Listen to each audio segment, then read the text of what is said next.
Pion Kembo. Baiklah, bismillahirrahmanirrahim. Assalamualaikum warahmatullahi wabarakatuh. Waalaikumsalam warahmatullahi wabarakatuh. Baiklah, pastinya kami dari kelompok 1 Geoperdesaan, kami akan mempresentasikan hasil PPT kami tentang suku Jawa. Sebelumnya, saya mau share screen terlebih dahulu.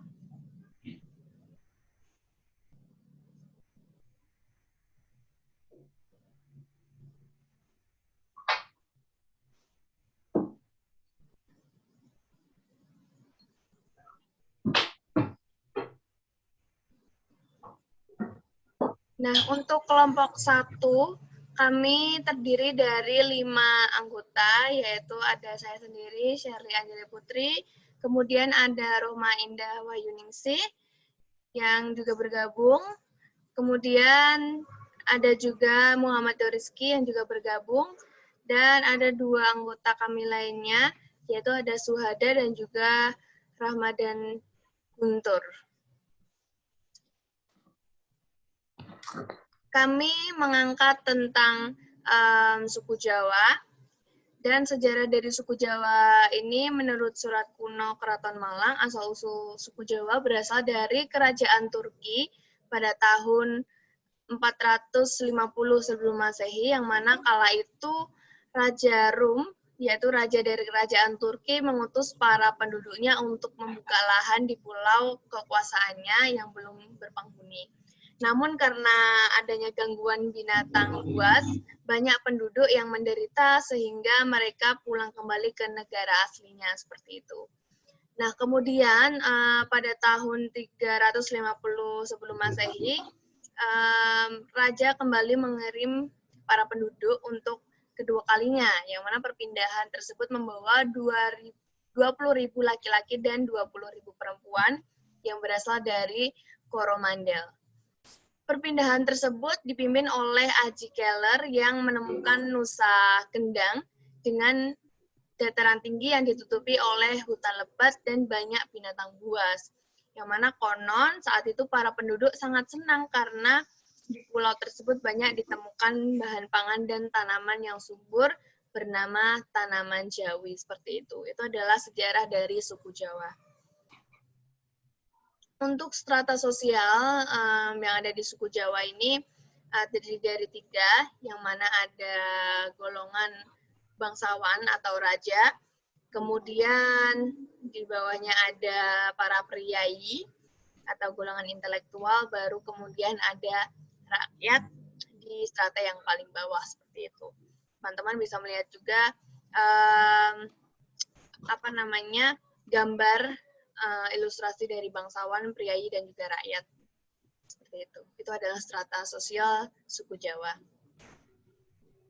Kemudian untuk karakteristik suku Jawa, teman-teman juga bisa melihat dari PPT yang sudah di-share screen. Ada pakaian adat, kemudian rumah adat, kemudian juga sistem religi. Suku Jawa memang memiliki pakaian adat yang beraneka ragam dan memiliki ciri khas sendiri dari suku-suku lainnya. Kemudian di pakaian adat tersebut juga memiliki makna-makna tersendiri. Kemudian ada beberapa jenis yang memang dipakainya itu juga berbeda-beda, seperti itu. Kemudian rumah adat pun juga di Jawa ini juga ada beberapa juga, seperti ada joglo dan lain sebagainya, yang memang di setiap wilayah itu juga berbeda-beda rumah adatnya. Kemudian sistem religi juga suku Jawa memiliki karakteristik tersendiri. Kemudian bahasa juga memiliki bahasa yang khas dari suku Jawa, bahkan ada beberapa jenisnya. Kemudian mata pencaharian dan juga kesenian, suku Jawa memiliki banyak karakteristik dan juga beraneka ragam, seperti itu. Nanti mungkin akan lebih jelasnya akan dijelaskan oleh teman saya. Kemudian Untuk pakaian adat Jawa, teman-teman bisa melihat juga tentang gambaran yang ada di slide. Kemudian Jawi Jangkep itu merupakan pakaian adat yang dipakai oleh pria, yang mana pakaian ini hanya dipakai dalam upacara resmi dalam adat Jawa Tengah, seperti itu. Nah, untuk pakaian yang di tengah, tadi untuk pakaian Jawi Jangkep itu yang di sebelah kiri, dua pasang tersebut. Kemudian yang paling tengah ini, pakaian ini memiliki banyak unsur di dalamnya. Untuk atasannya ada kebaya, kemben, kain tawih pinjung, dan juga stagen. Dan di bagian bawah, perempuan Jawa Tengah akan menggunakan kain jare yang dililit di bagian pinggang. Dan setiap unsur-unsurnya tersebut memiliki makna-makna tersendiri seperti itu.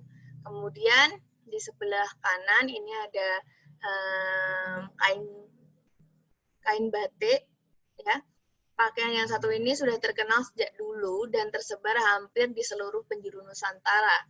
Untuk batik Jawa Tengah, salah satu yang paling populer karena punya motif yang paling indah dan banyak sekali jenis-jenisnya, dan setiap jenis dari kain batik itu memiliki makna tersendiri juga, seperti itu.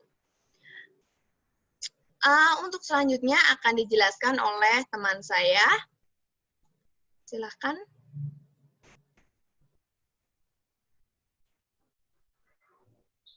Oke, yang selanjutnya ini masih sama mengenai pakaian adat, yaitu pakaian adat yang biasa dipakai untuk upacara pernikahan. Yang ada di sebelah kiri saya yaitu yang menggunakan adat Jawa Tengah. Nah, ini biasanya digunakan oleh kaum bangsawan. Nah, pakaian adat ini mempunyai nilai tinggi dari setiap unsurnya. Gitu. Selanjutnya yang di tengah itu merupakan pakaian adat yang digunakan oleh pria untuk terlihat santun. Beberapa orang menggunakannya dalam aktivitas sehari-hari. Banyak perusahaan di Jawa dan di Yogyakarta yang menerapkan surjan sebagai seragam untuk melayani tamu dan juga pembeli. Nah, yang selanjutnya yang sebelah kanan saya ini sama. Ini merupakan pakaian adat Jawa Tengah yang dipakai oleh perempuan, biasanya digunakan untuk upacara pernikahan, biasanya merupakan warisan dari kebudayaan Mataram, dan masih banyak digunakan hingga saat ini. Bisa di next, Shirley. Nah, selanjutnya yaitu rumah adat. Rumah adat yang paling terkenal di sini yaitu rumah joglo. Di mana rumah adat ini juga bisa disebut dengan rumah joglo atau yang diambil dari bentuk atap rumah yang menyerupai joglo atau menyerupai bentuk dari gunung. Nah, dalam filosofi Jawa sendiri, gunung adalah tempat yang tinggi dan juga sakral. Jadi, untuk joglo ini dianggap sebagai tempat sakral atau tempat yang ditinggikan di Jawa, seperti itu. Next. Nah, sistem religi. Agama mayoritas dalam suku Jawa adalah Islam. Nah, selain itu juga terdapat penganut agama Kristen, Katolik, Hindu, dan juga Buddha. Masyarakat Jawa sendiri percaya bahwa hidup diatur oleh alam, maka ia bersikap menerima atau pasrah. Masyarakat Jawa percaya keberadaan arwah atau roh leluhur dan makhluk halus seperti lembu, tuyul, demit, dan juga jin. Nah, selamatan merupakan salah satu acara makan bersama yang diberi doa sebelumnya. Ada tempat selamatan di Jawa sebagai berikut. Yang pertama yaitu selamatan lingkar hidup manusia, meliputi biasanya hamil 7 bulanan, potong rambut pertama, kematian, dan juga kelahiran. Selanjutnya yang kedua yaitu ada selamatan bersih desa. Nah, di sini biasanya upacaranya itu sebelum dan sesudah panen. Kemudian yang ketiga yaitu selamatan yang berhubungan dengan hari-hari besar atau bulan-bulan besar dalam Islam. Yang keempat atau yang terakhir yaitu ada selamatan yang berhubungan dengan peristiwa khusus perjalanan jauh, keluar, dan juga menempati rumah baru. Jadi next, share.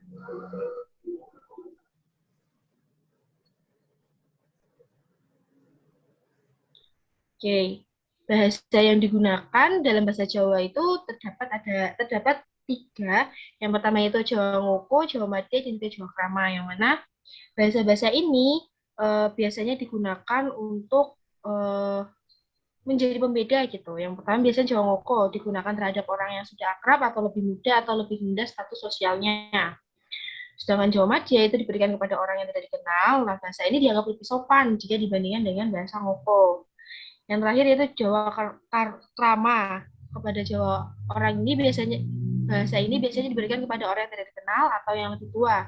Atau juga diberikan kepada orang yang memiliki status sosial yang tinggi. Biasanya Jawa Krama ini dianggap lebih sopan daripada Jawa Madya dan juga Jawa Ngoko. Sehingga Jawa Krama ini sering digunakan oleh penduduk Jawa untuk berkomunikasi biasanya dari yang muda ke yang tua seperti itu.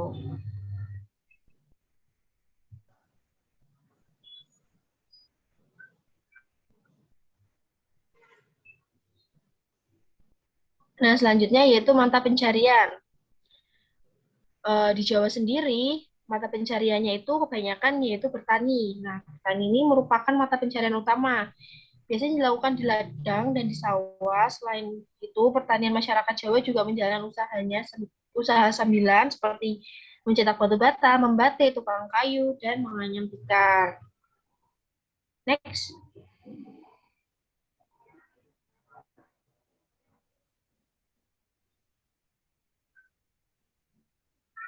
Ya, selanjutnya akan dijelaskan oleh teman saya, Rizky. Silahkan.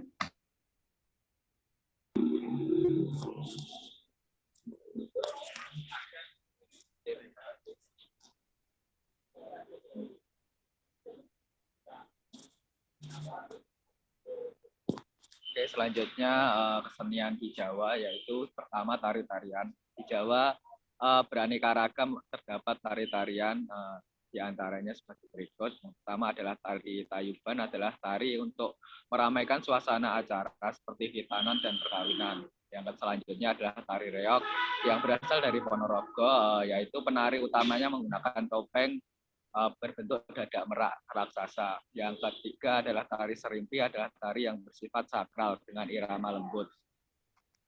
Yang keempat adalah tari gambyong. Tari gambyong merupakan salah satu bentuk tarian Jawa klasik yang berasal dari wilayah Surakarta dan biasanya dibawakan untuk pertunjukan atau menyambut tamu.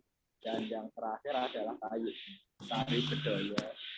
Tari bedoyo merupakan sebuah tarian kebesaran yang hanya diperuntukkan ketika penobatan serta tinggal dalam Jumeneng Sunan Surakarta. Next.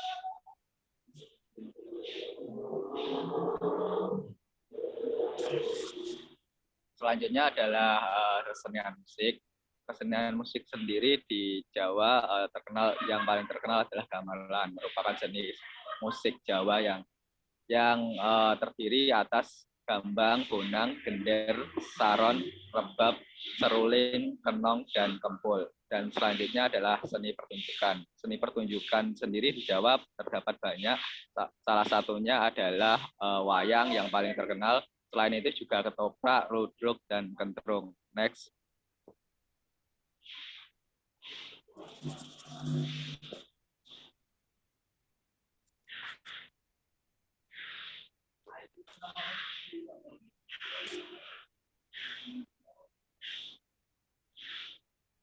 Selanjutnya adalah kelembagaan adat suku Jawa. Lembaga adat adalah suatu organisasi kemasyarakatan adaptasi yang dibentuk oleh suatu masyarakat hukum adat tertentu mempunyai wilayah tertentu dan harta kekayaan sendiri, serta berhak dan berwenang untuk mengatur dan mengurus serta menyelesaikan hal-hal yang berkaitan dengan adat. Di Jawa sendiri, lembaga adatnya merupakan desa yang disebut kelurahan, yang dikepalai oleh lurah. Dalam pekerjaannya lurah dibantu oleh beberapa pembantunya yang memiliki tugas pokok memelihara keamanan desa. Pembantu-pembantu lurah meliputi yang pertama adalah ditarik bertugas sebagai pembantu umum atau sekretaris desa. Yang kedua ada sosial, yaitu memelihara kesejahteraan penduduk. Yang ketiga adalah kaum atau mengurusi soal nikah, rujuk, talak, dan kematian. Next.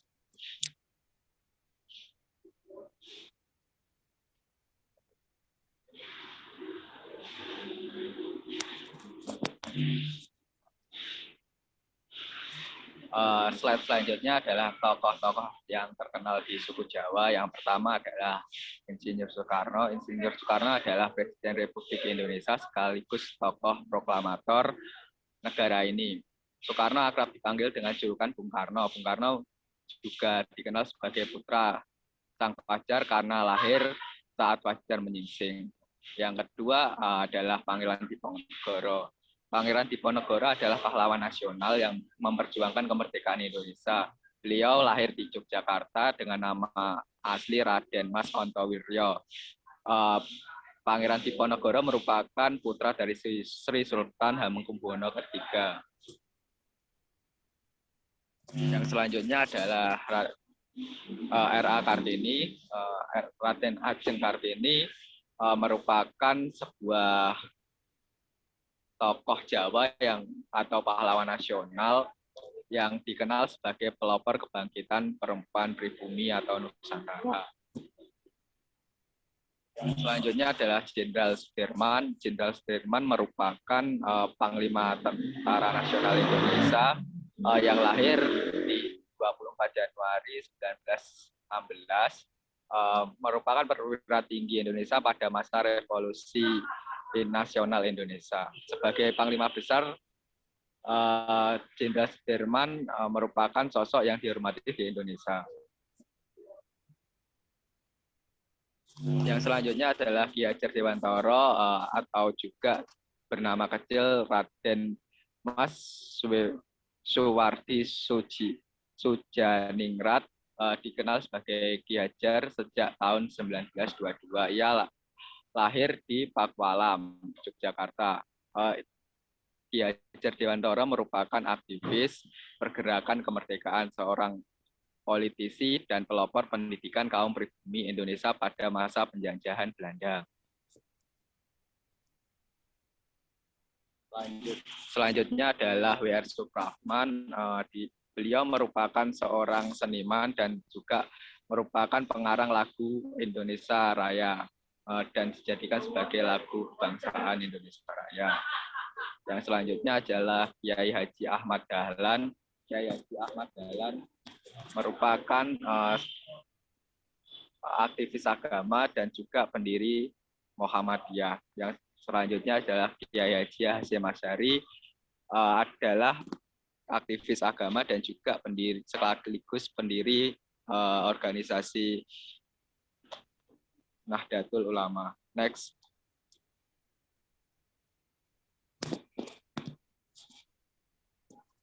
Oke, sekian presentasi dari kelompok 1. Apabila ada kurang lebihnya, kita mohon maaf. Akhirul salam. Wassalamualaikum warahmatullahi wabarakatuh. Waalaikumsalam warahmatullahi wabarakatuh.